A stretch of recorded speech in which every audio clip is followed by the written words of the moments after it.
Quelque chose de curieux que vous remarquerez si vous enquêtez bien sur la Seconde Guerre mondiale, c'est que les mitrailleuses défensives des bombardiers, tant du côté de l'Axe que des Alliés, ont cessé d'utiliser des munitions traçantes dans leurs bandes de munitions, tout cela au milieu du conflit, ce qui est extrêmement curieux, car l'utilisation de munitions traçantes était déjà une norme à cette époque, principalement en raison de leur extrême utilité. Cependant, par essai et erreur, il a été démontré qu'elles étaient extrêmement inefficaces dans l'air, causant de nombreux problèmes aux bombardiers qui les utilisaient. Les artilleurs défensifs des bombardiers avaient à leur disposition plusieurs types de munitions identifiées par la couleur des pointes. Les rouges étaient les traçantes. Ce sont des munitions qui servent principalement à laisser une trace de lumière rouge ou jaune qui était réalisée par la déflagration d'un mélange pyrotechnique contenu à l'intérieur du projectile. Ce mélange était initié par l'extraction de la charge propulsive et brûlait au fur et à mesure qu'il suivait sa trajectoire.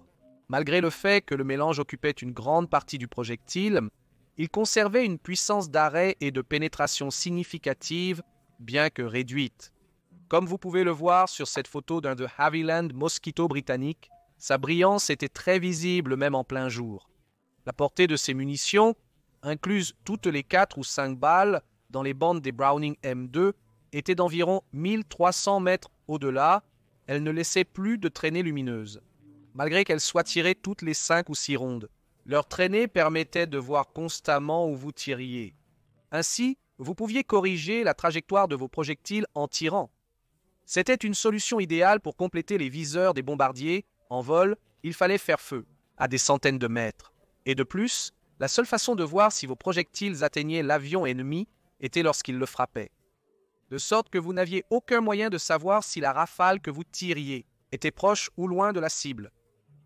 C'est pourquoi les traceurs ont été cruciaux pour les artilleurs défensifs au début. Ils étaient même extrêmement utiles pour savoir où se trouvaient les ennemis en fonction de l'endroit où leurs camarades tiraient. Avec cela à l'esprit, pourquoi diable a-t-on alors cessé d'utiliser les traceurs dans les bombardiers, étant sur papier extrêmement utiles et beaucoup plus dans les airs? Comme nous le savons bien, les mitrailleuses par excellence utilisées pour le rôle anti-aérien étaient les efficaces et fiables Browning 1000 de calibre 50. Durant la Seconde Guerre mondiale, cette mitrailleuse disposait de 4 types de munitions différentes. Alimentées par des bandes, les soldats pouvaient assembler leur propre mélange de munitions en fonction de leurs besoins. Normalement, ces bandes étaient déjà préassemblées dans leur boîte, avec une combinaison par rôle, bien entendu. Pour les artilleurs défensifs, c'était une traceuse pour chaque 4 munitions antimatière. Ce sont les boîtes de munitions utilisées par les artilleurs, d'où si nous sommes observateurs, nous pourrons voir beaucoup d'informations sur les munitions qu'ils utilisaient, par exemple leur composition, 4 perforantes et une traceuse, ainsi que si la bande était déjà préassemblée ou aussi la quantité de munitions que la boîte apportait. Comme nous pouvons le voir dans les bombardiers tout au long du conflit, des bandes de munitions traçantes ont été utilisées par les artilleurs pour voir précisément la trajectoire des projectiles, en plus des autres munitions, mais aussi pour inspirer la peur chez les attaquants et les empêcher de s'approcher des bombardiers. Nous verrons plus tard que cela était plutôt contre-productif, mais nous savons grâce à des documents déclassifiés concernant les bombardiers qui ont participé à la campagne d'Allemagne que les munitions traçantes avaient cessé d'être utilisées dans les mitrailleuses de calibre 50, les bandes utilisées par celles-ci ne contenant que des munitions perforantes ou des combinaisons avec des munitions incendiaires. Selon ce document, à la fin du conflit, aucune munition traçante n'a été utilisée dans les mitrailleuses aériennes, que ce soit du côté allié ou allemand. Cela nous indique que les Allemands ont également pris conscience des problèmes causés par les munitions traçantes. La raison de tous ces problèmes est assez curieuse, et c'est principalement parce que, bien que leur fonction était de fournir une autre méthode de visée, elles réduisaient considérablement la précision de l'artilleur. Les traçantes causaient des anomalies optiques. Cela modifiait la perspective de l'artilleur par rapport à la rafale tirée, faisant en sorte que la trajectoire n'était pas 100% vers les ennemis. La trace faite par les traçantes n'était pas 100% droite, étant affectée par le mouvement du bombardier ainsi que par le vent, donc elle ne servait pas à identifier la trajectoire des projectiles, causant beaucoup de confusion. Sur Terre, ce problème n'était pas aussi notable, car on tirait généralement depuis des positions fixes ou, si on bougeait, la position d'où on tirait était à très basse vitesse. De plus, les objectifs ne dépassaient généralement pas 200 mètres de distance.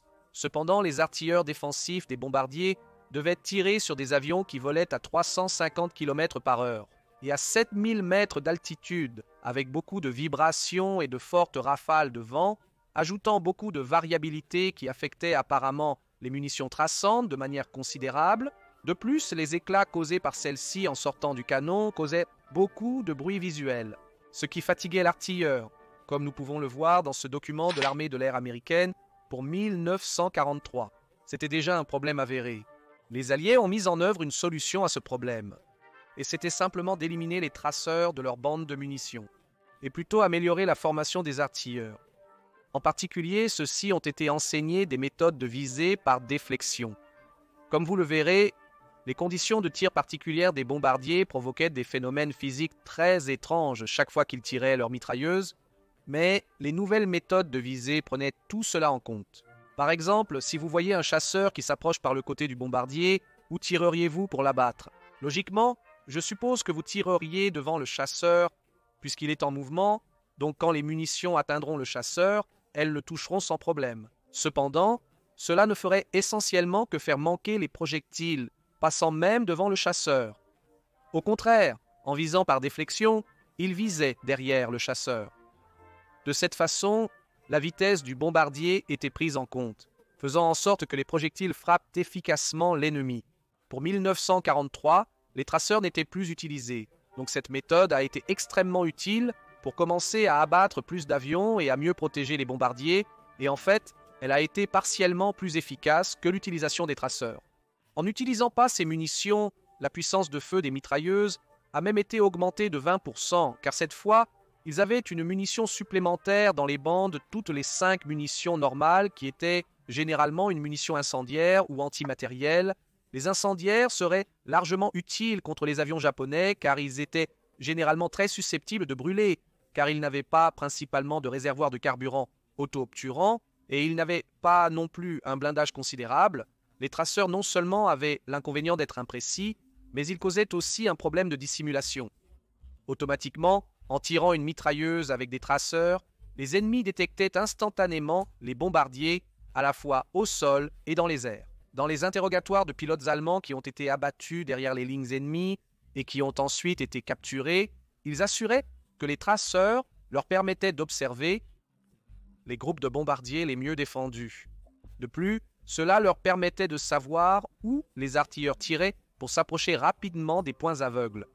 Pour toutes ces raisons, on a choisi de ne pas utiliser de traceurs dans les bombardiers et d'utiliser à la place des méthodes de visée assez curieuses comme la déflexion.